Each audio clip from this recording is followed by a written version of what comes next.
Captain Jack Morgan stared at the screen in front of him and felt his stomach drop. The numbers glowing on the display could not be right. He read them again, then a third time, but they stayed the same. Behind him, on the bridge of the Horizon Runner, his crew worked quietly at their stations. Nobody had noticed yet that everything had just changed.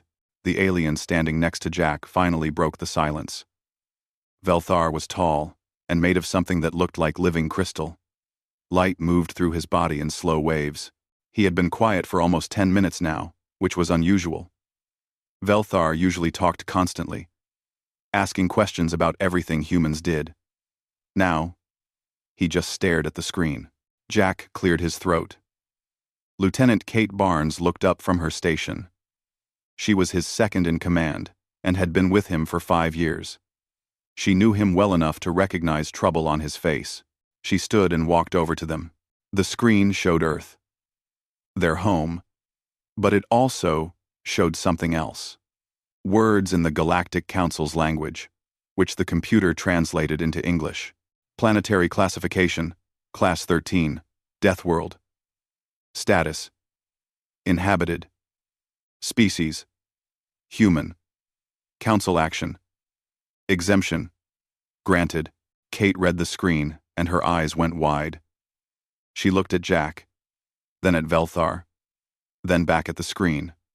Her hand moved to grip the edge of the console. Jack understood. He felt like he needed something solid to hold on to, too. Velthar finally spoke. His voice came through a small device that translated his words into English. The device made his voice sound flat and emotionless. But Jack could hear something in it anyway. Fear, maybe, or shock. The crystalline alien turned to face them both. "This is not possible," Velthar said. "No intelligent species can survive a Class 13 environment. The classification system goes from Class 1 to Class 13. Class 1, worlds, are paradise worlds. Perfect temperature, no dangerous weather, peaceful animals, easy food sources. Most galactic species evolved on Class 2 or Class 3 worlds. Class 13 is the highest danger rating we have. It means certain death." Jack felt a strange mix of emotions. Pride, maybe. Fear, definitely. Confusion most of all. Earth was dangerous compared to what? Exactly. He had never thought of his home as a death trap. Sure, there were hurricanes and earthquakes. Yes, there were dangerous animals. But humans had managed fine for thousands of years. "What makes a world Class 13? Jack asked. He needed to understand this. Velthar seemed to shimmer. That was how his species showed emotion, Jack had learned. Different colors meant different feelings. Right now, Velthar was showing dark blue, which meant distress. "Everything makes a world. Class 13, Velthar said. "A Class 13 world has weather systems that can destroy entire cities in hours. It has predators that hunt in organized groups. It has microscopic life forms that invade bodies and kill from the inside. The ground itself moves and breaks apart. The atmosphere contains gases that are toxic to most species. Temperature swings from freezing to burning. Plants that poison. Animals that kill for food. Diseases that spread and mutate.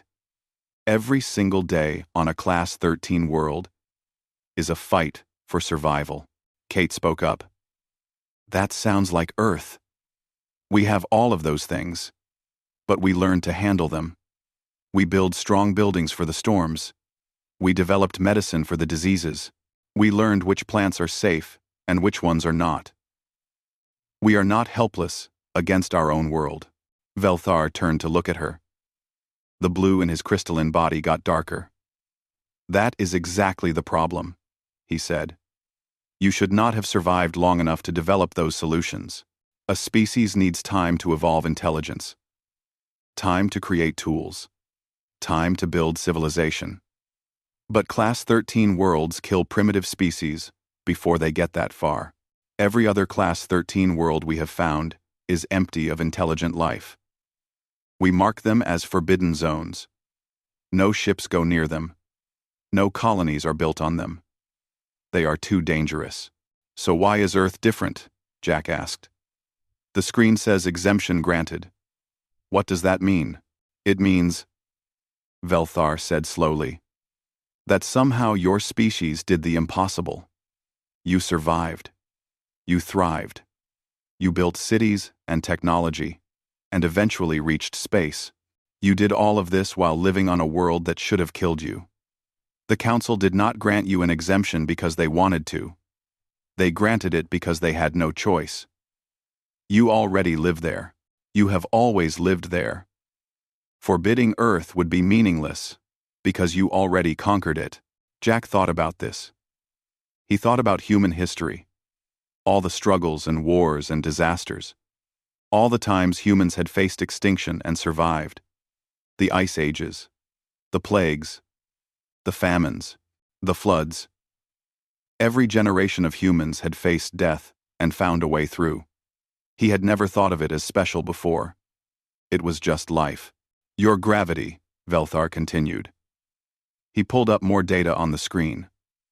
Earth's gravity is nearly twice what most spacefaring species consider comfortable. Growing up in that gravity makes your bones incredibly dense, your muscles incredibly strong. If you visited most Council worlds, you would feel light as air. You could jump 3 times higher than the locals. You could carry weights they would find impossible. Kate looked at her own hands like she was seeing them for the first time. So we are stronger than most aliens just because we grew up on Earth. Stronger, faster, more durable, Velthar said. Your immune system is designed to fight off constant attacks from bacteria and viruses. Your body has backup systems for almost every major organ. You can survive injuries that would kill most of us. You can eat foods that would poison other species. You can endure temperature ranges that would require us to wear protective suits, all because your world forced you to adapt or die. And you adapted. Jack felt his mind racing. 6 months ago, humanity had tested its first faster-than-light engine. The test had worked, but it had also caught the attention of the Galactic Council. They had sent ships to investigate. First contact had been peaceful and exciting.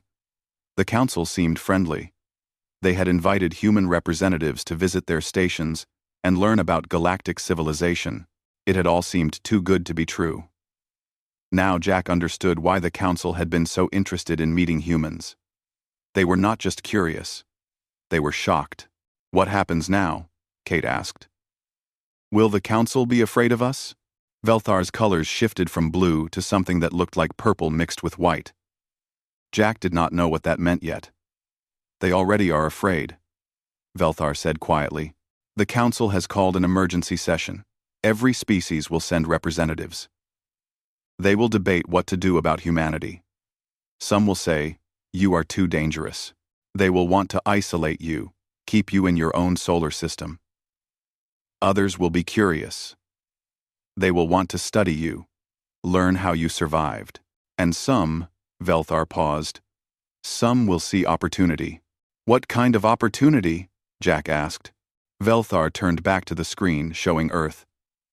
The kind that comes from meeting a species that can go places we cannot. That can survive environments we find lethal. That can face challenges we have spent centuries avoiding. The galaxy is large, Captain Morgan. Most of it is comfortable and safe, because we made it that way. We only live in the easy parts. But there are still dangerous places out there. Places we cannot explore. Problems we cannot solve. And now, we have met a species from a Class 13 world. A species that might be able to do what we cannot. Jack looked at his home planet on the screen. Earth looked so peaceful from space. Blue oceans and white clouds and green continents. Beautiful. Calm. Safe. But he knew the truth now. He knew what the galaxy saw when they looked at Earth. They saw a nightmare world. A place of endless danger. A forbidden zone that should be empty. And they saw humans, the species that had looked at that nightmare and called it home. The question was whether the galaxy would welcome them or fear them. And Jack had a feeling they were about to find out. Dr. Helen Price sat very still while the alien scientists worked around her. She had been sitting in the medical bay of Sanctuary Station for almost 6 hours now. They had done every test imaginable. Blood samples, bone scans, muscle measurements, reflex tests, and dozens of things she did not even have names for. The aliens were fascinated by every tiny detail of human biology. The lead scientist was named Korth. He looked like a giant slug, about 4 feet long, and moved by oozing across the floor. His skin changed colors when he was excited, shifting from gray to bright orange. Right now, he was very orange. He had just finished examining Helen's latest bone scan and seemed unable to believe what he was seeing. "Your skeleton is remarkable," Korth said through his translator device. "The bones are so dense, so strong. If you fell from standing height onto a hard surface, you might bruise, maybe hurt a bit, but your bones would not break. Most council species would shatter their leg bones from the same fall. Children of other species must be very carefully protected as they learn to walk. Human children just fall down and get back up again." "Yes," Helen nodded. She had 2 kids of her own back on Earth. They had both taken plenty of tumbles while learning to walk and run. A few scrapes and bruises, but nothing serious. She had never thought of it as unusual until now. "Yes, that is normal for us. Kids are pretty tough. They heal fast, too." Across the room, another human was being tested. Greg Stone was a security officer from Earth's Defense Force.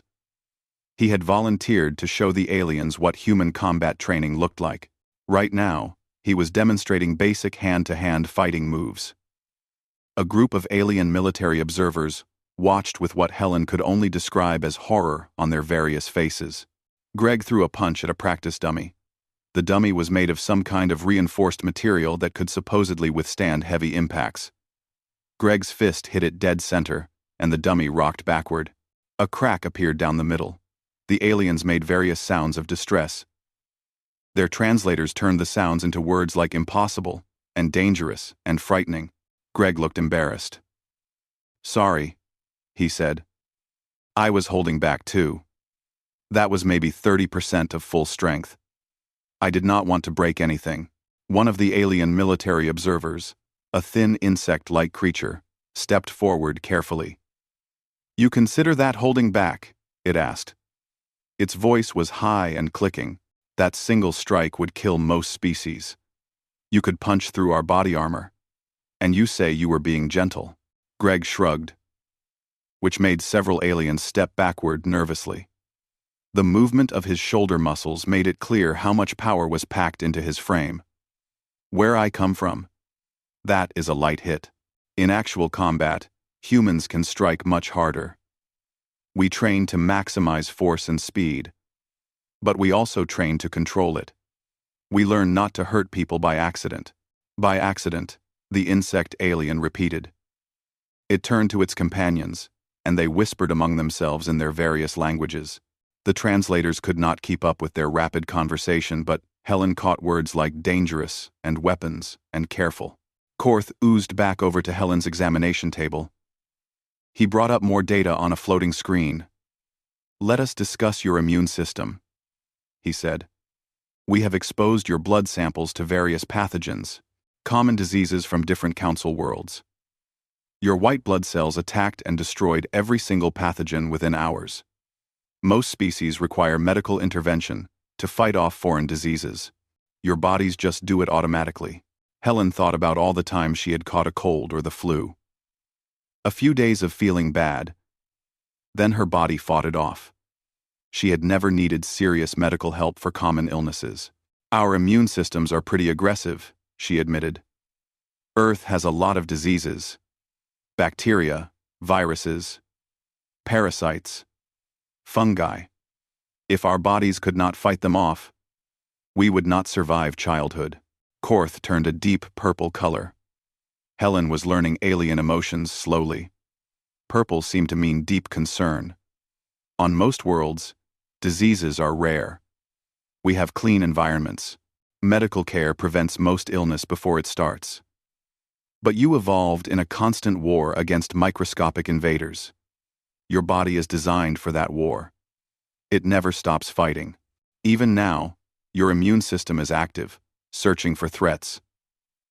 It is exhausting just thinking about it. Another alien scientist approached. This one was named Trix, and looked like a large bird with 4 arms. Trix had been studying human culture and history. "We have been analyzing your entertainment," Trix said. "Your movies, books, games. They are filled with stories about survival, disasters, conflicts, overcoming impossible challenges. You celebrate people who refuse to give up even when everything seems hopeless. This is not common in galactic culture." Helen thought about every disaster movie she had ever seen, every survival story, every tale of human persistence against overwhelming odds. "I guess we do have a lot of those stories. When your world keeps trying to kill you, you learn to appreciate people who survive anyway. We like stories about never giving up." Trix's feathers ruffled. "Most galactic species tell stories about cooperation and peace, about maintaining harmony, about accepting one's place in the natural order. But humans tell stories about fighting nature itself, about refusing to accept limits, about changing the environment to suit your needs rather than adapting to what exists. You terraformed your own planet before you even had space travel." Helen had never thought about it that way. Humans had been changing Earth for thousands of years, damming rivers, clearing forests, building cities, farming, domesticating animals. None of it had seemed strange. We did what we needed to do, to survive and grow. Is that not normal? For most species? No, Trix said. We work with our environments. We adapt to fit the world we are given. But humans bent their world to fit them. You took a Class 13 Deathworld and forced it to support billions of your kind. That requires a very different mindset. Korth oozed forward again. He seemed excited now, flashing between orange and yellow. "We need to understand your pain tolerance," he said. "We have been reviewing the data. Humans can continue functioning with injuries that would incapacitate most species. Broken bones, deep cuts, burns. You have something called adrenaline that lets you ignore pain when necessary. Explain this." Helen thought about the time she had broken her wrist playing soccer and finished the game anyway. Or her friend who had walked on a fractured ankle for 2 days before seeing a doctor. When you need to survive, you learn to push through pain.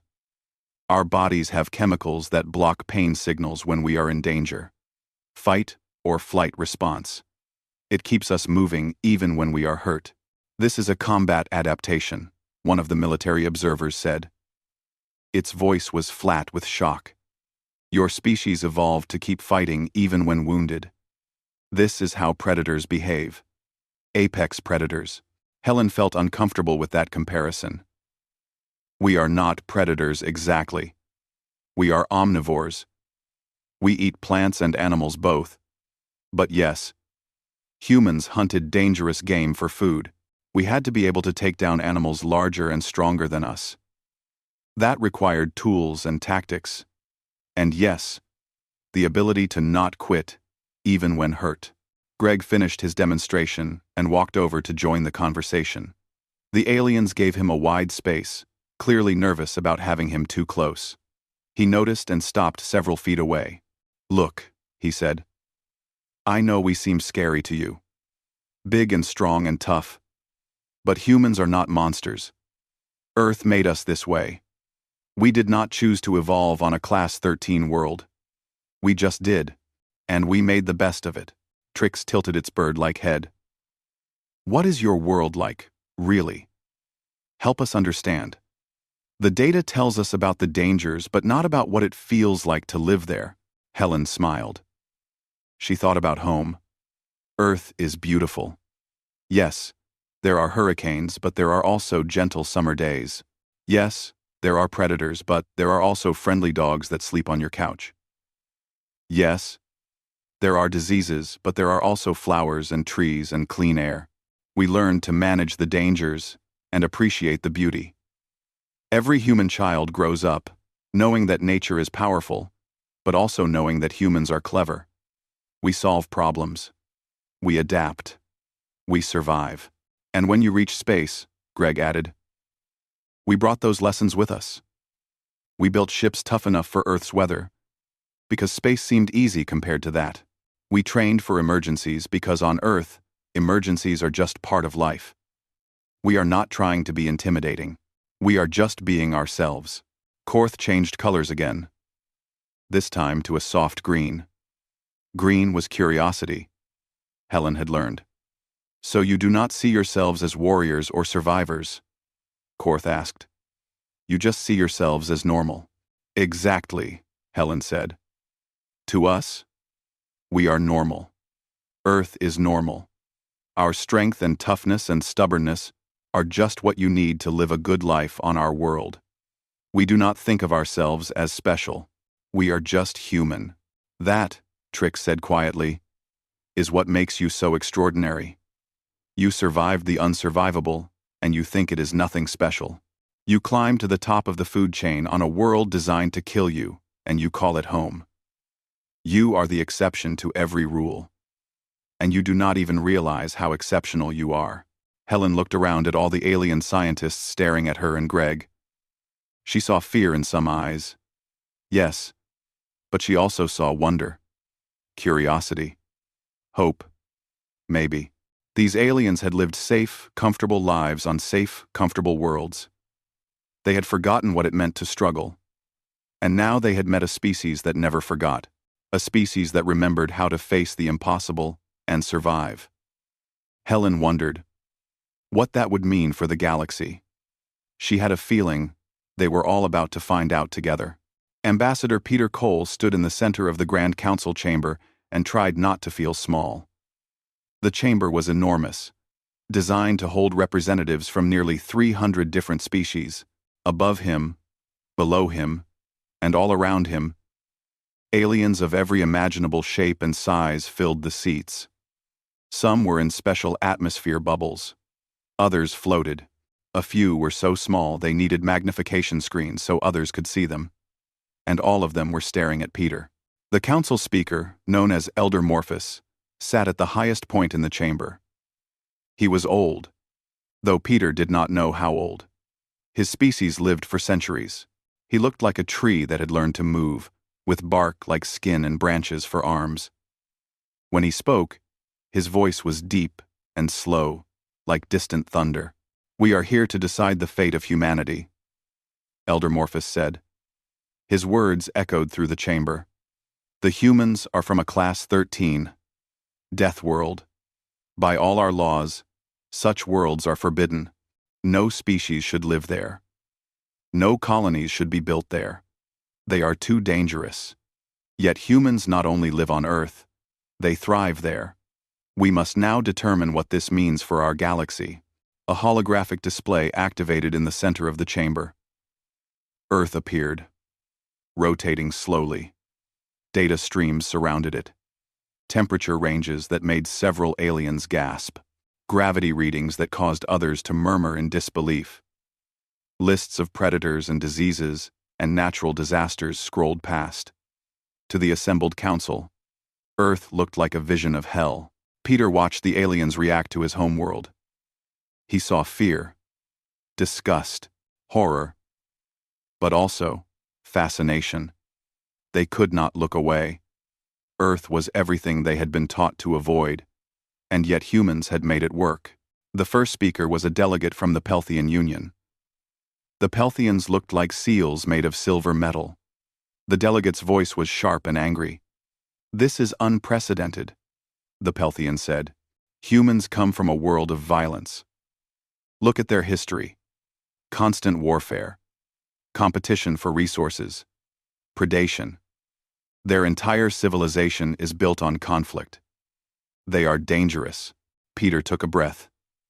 He had expected this. With respect, Ambassador, you misunderstand our history. Yes, Earth is challenging. Yes, humans had conflicts. But we also learned cooperation. We built cities together. We created art and music and science together. We learned that working together was the only way to survive. Our world did not make us violent. It made us understand the value of community. The Pelthian was not convinced. Your bodies are weapons. A single human could kill multiple members of my species with their bare hands. You are stronger, faster, more aggressive than most of us. How can we trust you? You can trust us, Peter said calmly, because we choose to be trustworthy. Yes, we could be dangerous, but we are also capable of kindness, of mercy, of friendship. Strength without wisdom is just brutality. Earth taught us to be strong, but our parents taught us to be good. We are both. Another delegate stood. This one was from a species Peter had not met before. It looked like a floating jellyfish made of light. Its voice came through a translator and sounded like music. I have a question for the human. You say Earth is beautiful to you, but we see a nightmare. How can the same world be both? Peter smiled. He pulled up his own images on the holographic display. Pictures of Earth that he had brought with him. Children playing in a park. A family sharing a meal. The images rotated slowly, showing Earth not as a collection of dangers, but as a home. Yes, our world can be harsh, Peter said. But it is also full of beauty. A thunderstorm is dangerous, but it is also magnificent. A lion is a predator, but it is also graceful and strong. Earth has both danger and wonder. We learn to respect the danger and appreciate the wonder. That is what made us who we are. The jellyfish alien pulsed with different colors. I think I begin to understand. You do not survive Earth, despite its dangers. You survive because of them. The challenges made you adapt, made you clever, made you persistent. Exactly, Peter said. He felt hope rising in his chest. Every generation of humans faced problems. Starvation, disease, natural disasters, wars. But every generation found solutions. We learned to farm, to create medicine, to build safer homes, to make peace. Each challenge made us better at solving the next challenge. Earth was our teacher. A harsh teacher, maybe, but an effective one. Elder Morphus raised one branch-like hand. The chamber fell silent. The question before us is not whether humans are strong or dangerous. Clearly, they are both. The question is whether they belong in our galactic community. Can a species from a Class 13 world coexist peacefully with species from gentler worlds? Or are we inviting chaos? Velthar stood from his seat. Peter recognized him. The crystalline alien had spent weeks with humans, studying them closely. Velthar's body glowed with soft light as he spoke. I have observed humans carefully. I have eaten meals with them, worked alongside them, listened to their stories, and I have concluded that we need them. The chamber erupted in shocked sounds. Delegates turned to each other, speaking rapidly. Elder Morphus raised his hand again, and silence gradually returned. Velthar continued. To our Dada, we have made the galaxy safe and comfortable.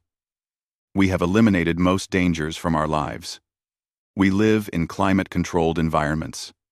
We avoid predators. We cure diseases before they spread. We have forgotten what it means to struggle.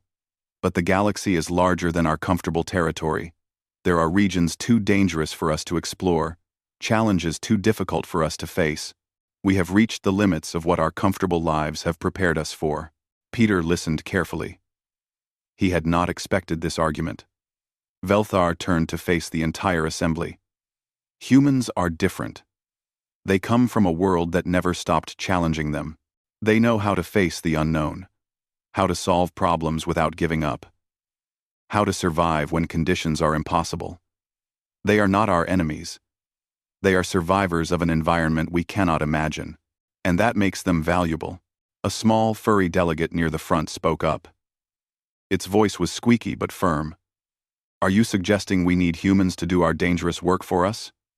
That seems exploitative. We would be using them. Velthar shook his head. Or did whatever motion his species used for disagreement. Not using them. Learning from them. Partnering with them. Humans have skills and abilities we lack. We have knowledge and resources they need. Together, we could accomplish things neither of us could do alone. That is not exploitation. That is cooperation. Peter felt a surge of gratitude toward Velthar. The crystalline alien understood. This was not about humans being stronger or tougher. It was about humans being different in ways that could benefit everyone. Ambassador Cole, Elder Morphus said, "What do humans want from us? What is your goal in joining the Galactic Council?" Peter spoke from his heart. "We want what anyone wants. A place to belong.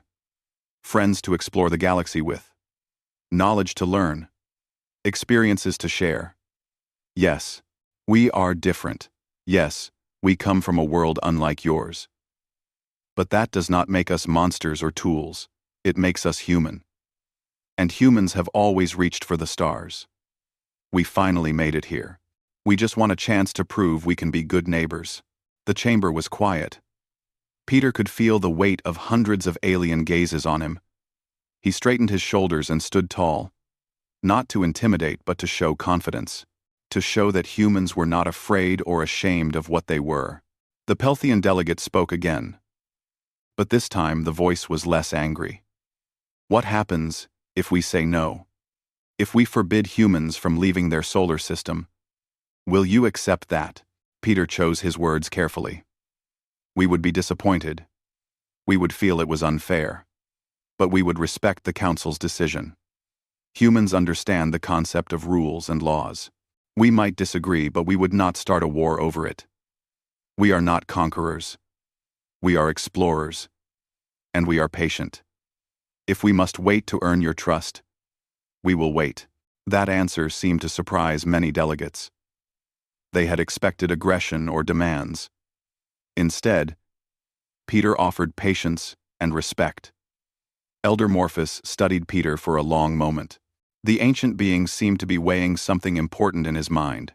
"We will vote," Elder Morphus finally said, "but not today. We will take time to consider all we have learned. Humanity will have its answer within one lunar cycle. Until then, Ambassador Cole, you and your people are guests of the Council. We will observe you, learn from you, and decide if the galaxy is ready for humans. Or perhaps, if humans are ready for the galaxy." Peter bowed respectfully. "Thank you, Elder. That is all we ask. A fair chance." As the session ended and delegates began to file out, several approached Peter. Some wanted to ask questions. Others just wanted to see a human up close. Peter answered every question patiently, shook hands or tentacles or whatever appendage was offered. He smiled and stayed calm, even when some aliens flinched at his movements. This was his job. To show that humans could be strong and gentle at the same time. To prove that Earth had created something unique. Not monsters. Not weapons. Just people who had learned to survive the unsurvivable and still found reasons to be kind. The vote would come soon.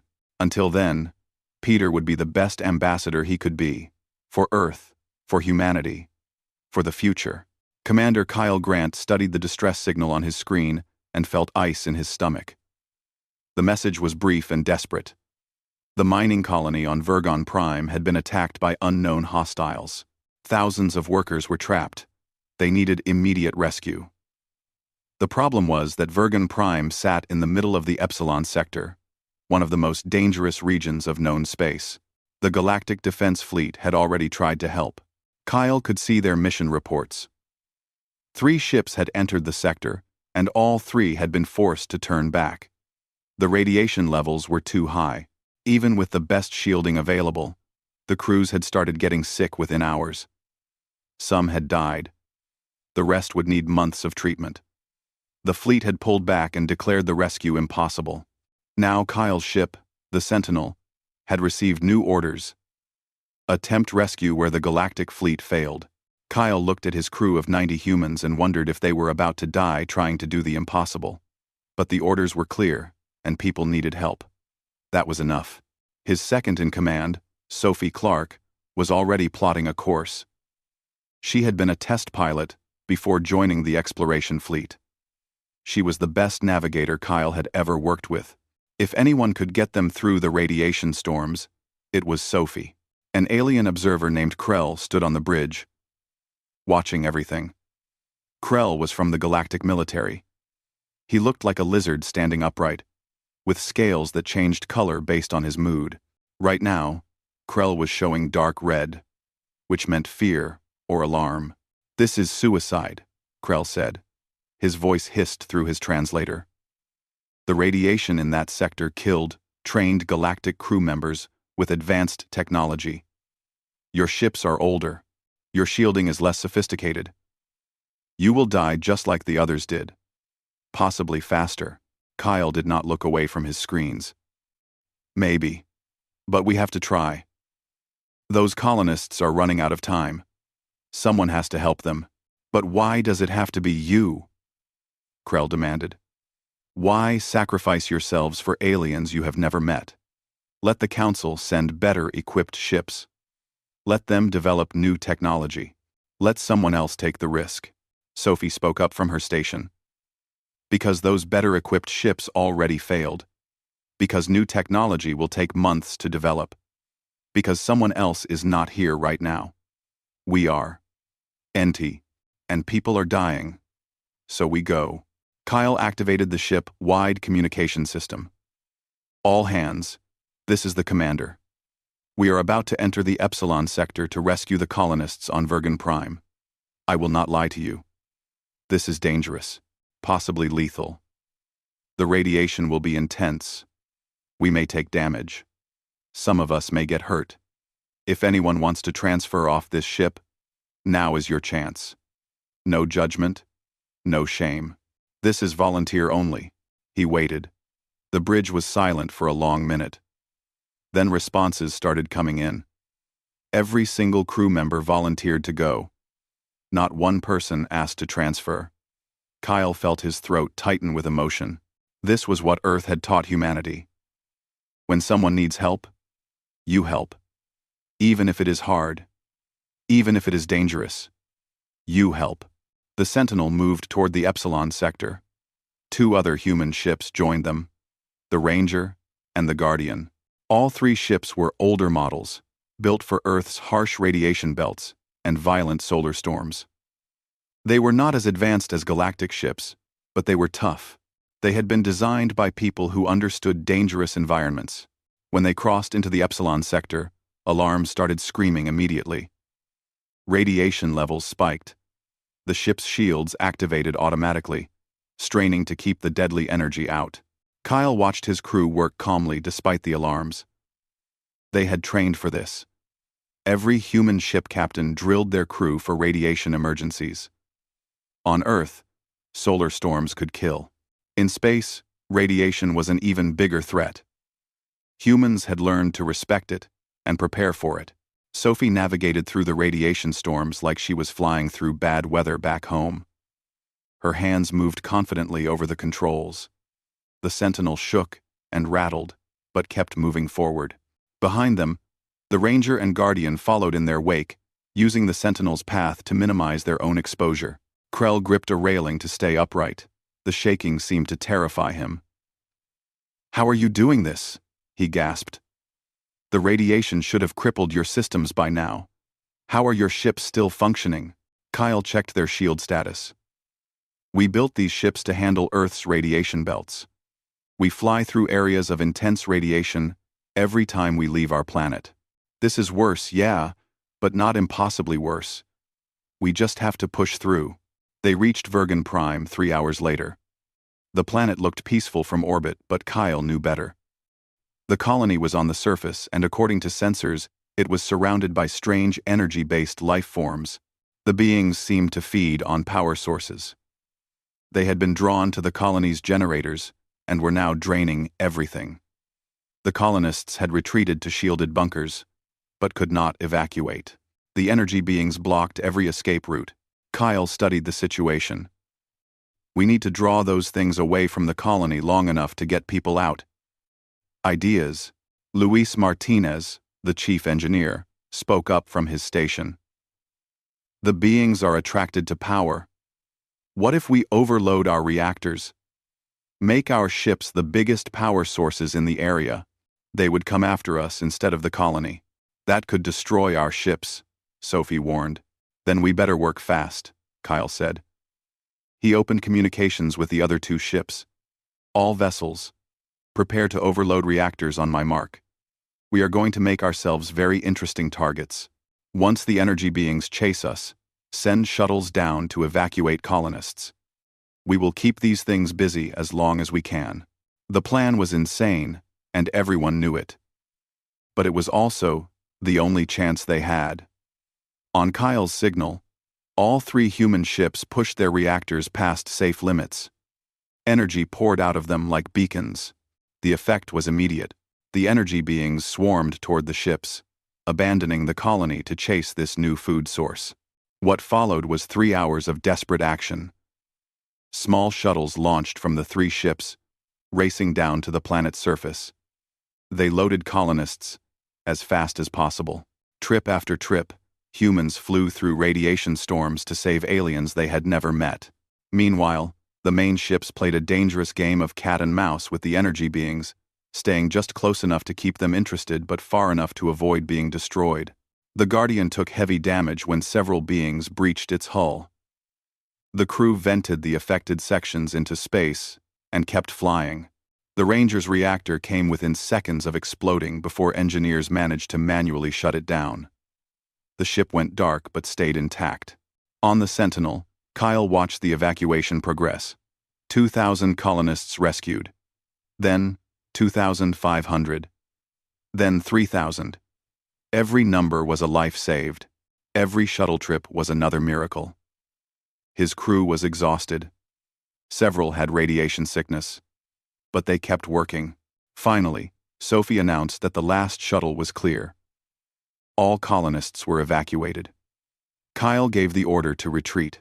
The 3 battered human ships limped out of the Epsilon sector, with every single colonist accounted for. Not one life lost, though 24 human crew members needed immediate medical treatment. When they reached safety, the rescued colonists wanted to meet their rescuers.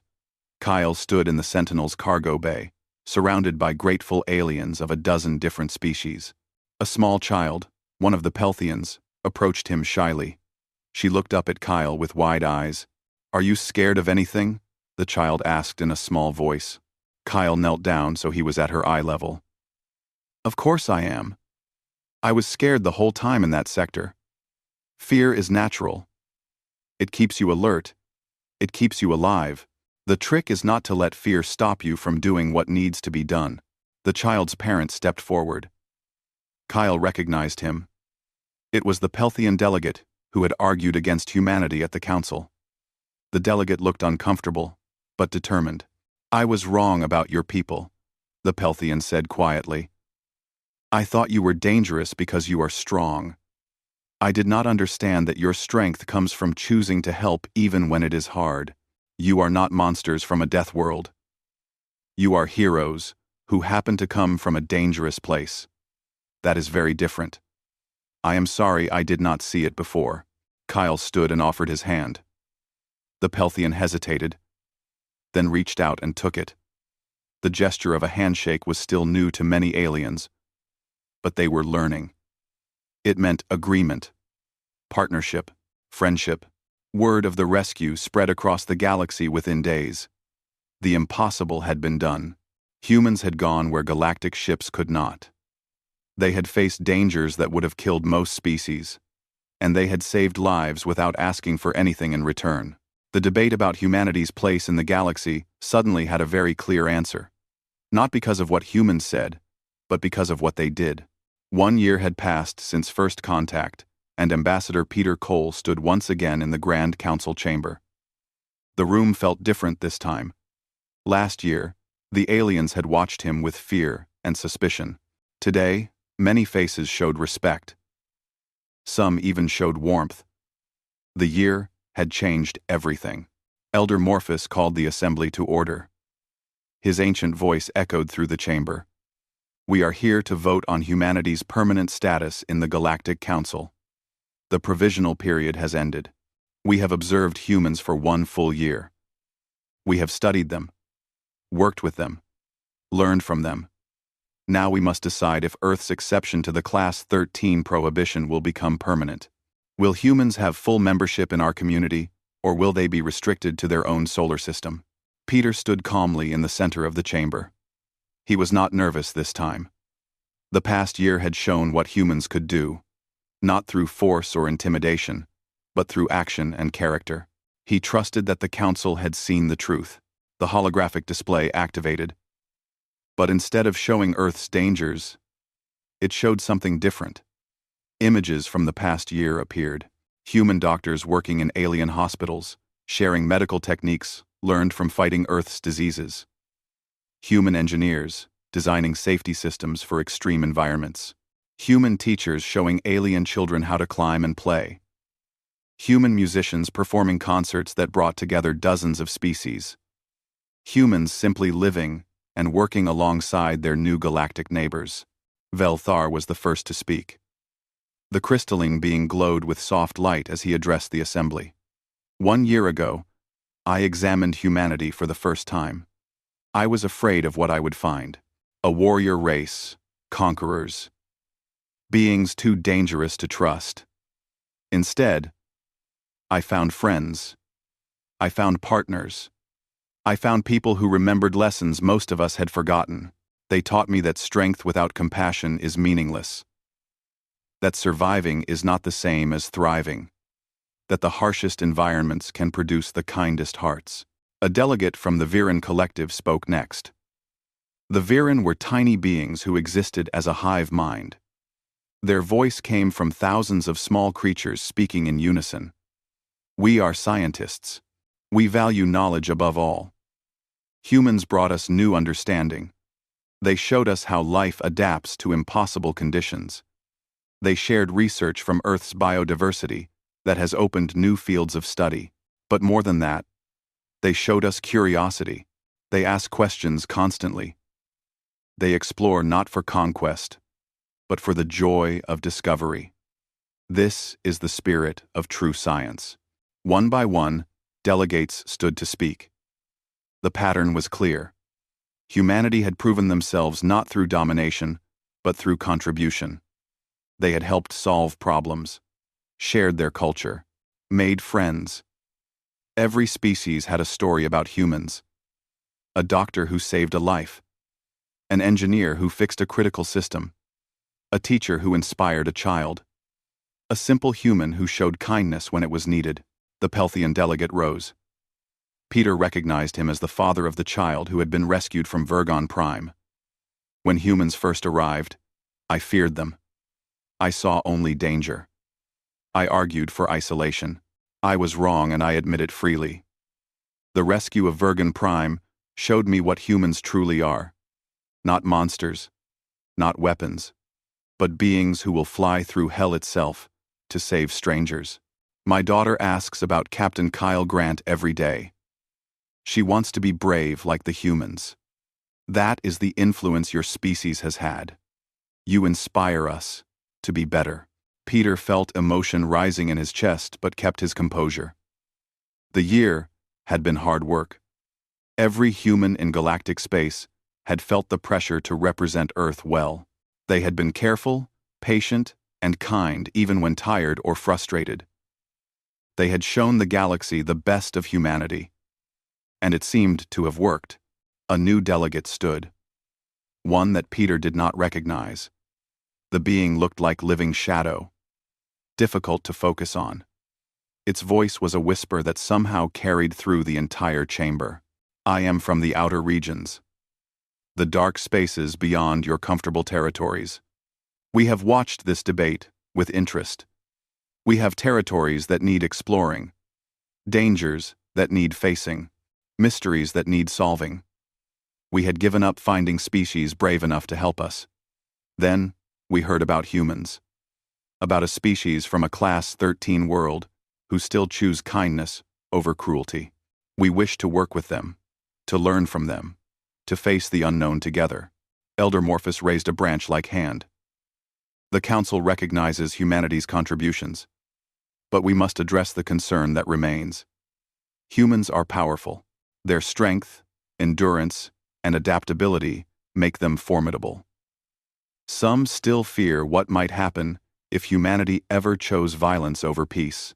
Ambassador Cole, how do we know humans will not become aggressive as they grow stronger? Peter had expected this question. He had prepared for it. Elder Morphus, there are no guarantees in life. Any species could choose violence. Any civilization could turn dark. But I can tell you this. Earth taught humans that violence has a cost. Every war in our history left scars. Every conflict brought suffering. We learned that cooperation achieves more than conquest. We learned that today's enemy can be tomorrow's friend.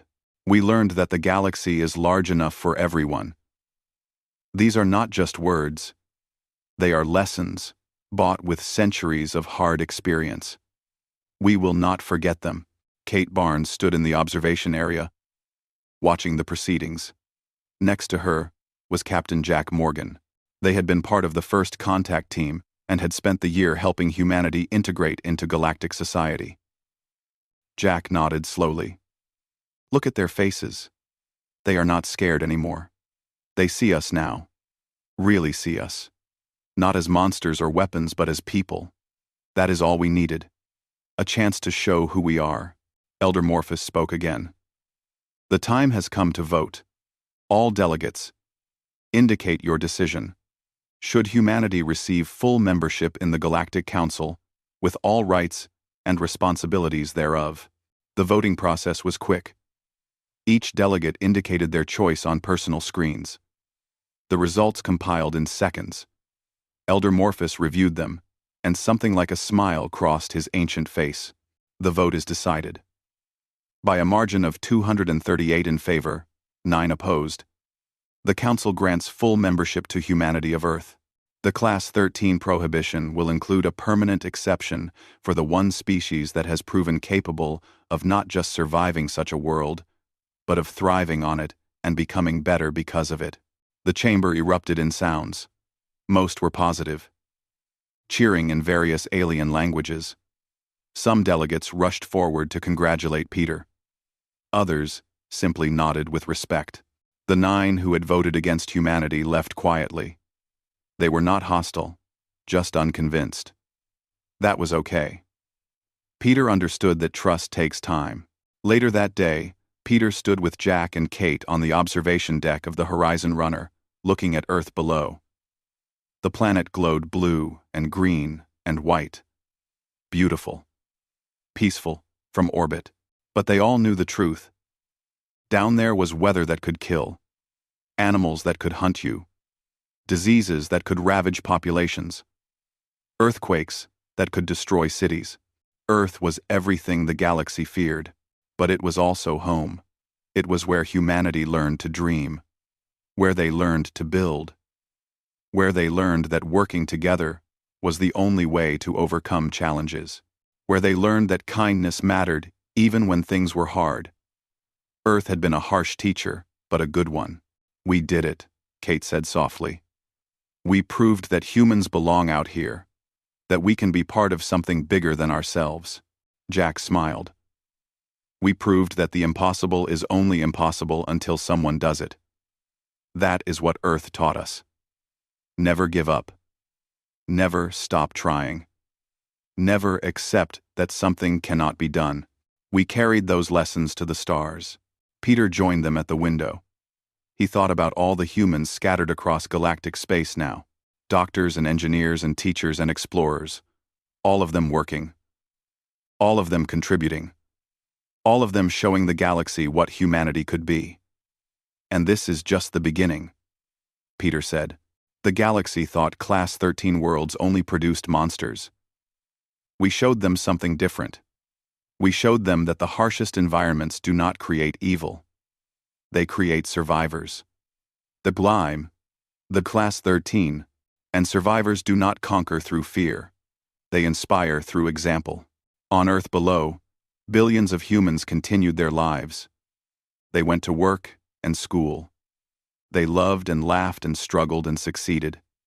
They dealt with storms and challenges, just like their ancestors had. They had no idea that they had just changed the galaxy's understanding of what was possible. They were simply being human, living on their dangerous, beautiful world, doing their best, helping each other, moving forward.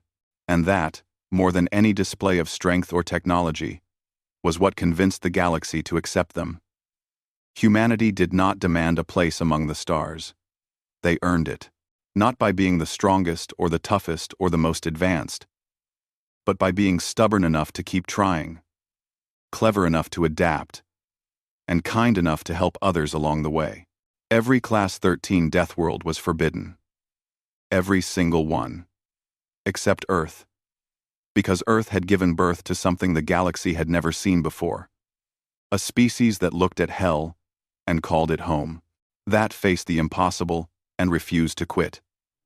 That became powerful through adversity and chose to use that power for good. That was humanity, and the galaxy was better for having them in it.